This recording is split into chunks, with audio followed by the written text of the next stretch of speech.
మేము నలుగురం అనమాట. మా అమ్మ నాన్నకి పిల్లలము. ముగ్గురు ఆడపిల్లల తర్వాత తమ్ముడు, నేను రెండవ దాన్ని. చాలా మందికి తెలుసు కదా. ముగ్గురు ఆడపిల్లలు ఉన్న తల్లులకే అర్థమవుతుంది పిల్లలకు డ్రెస్సులు కొనియాలి అని అంటే ఎంత కష్టమో.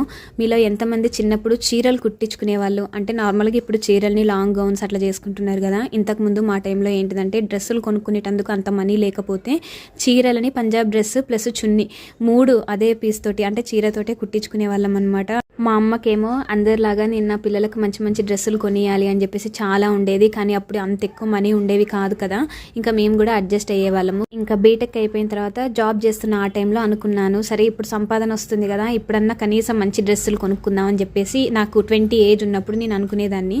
అప్పుడు ఏంటిదంటే అప్పుడు కొనుక్కునేటందుకు డబ్బులు ఉండే, అప్పుడు ఫైనాన్షియల్గా కూడా కొంచెం సెట్ అయ్యాము. కానీ అప్పుడేమనుకునేదాన్ని అంటే ఎందుకులే వేస్ట్, ఇప్పుడు 400 రూపాయలు పెట్టి ఒక టాప్ తీసుకుంటాము, దాన్ని ఎన్నిసార్లు వేస్తాము అని ఏ డ్రెస్ కొనుక్కోవాలనిపించినప్పుడల్లా దాని యొక్క కాస్ట్ ఎంత ఉందో దాన్ని తీసి నేను ఒక గల్లగురికి ఉండేది నాకు, అందులో వేసి దాచుకునేదాన్ని అనమాట. నాకు ఇలాంటి డ్రెస్ ఒకటి కావాలి అని చెప్పేసి మ్యారేజ్ అయిన కొత్తలో అడిగాను. ఇంకా వెంటనే పిల్లలు రావడం వల్ల నేను అది వేసుకోలేకపోయాను అనమాట. ఇది తను అడగగానే కొనిచ్చారు. ఇంకా ఇప్పటికి వేసుకునే ఛాన్స్ అయితే దొరికింది. ఈ లుక్ బాగుందా నాకు? కామెంట్ సెక్షన్లో షేర్ చేయండి. వీడియో నచ్చితే లైక్ చేయండి.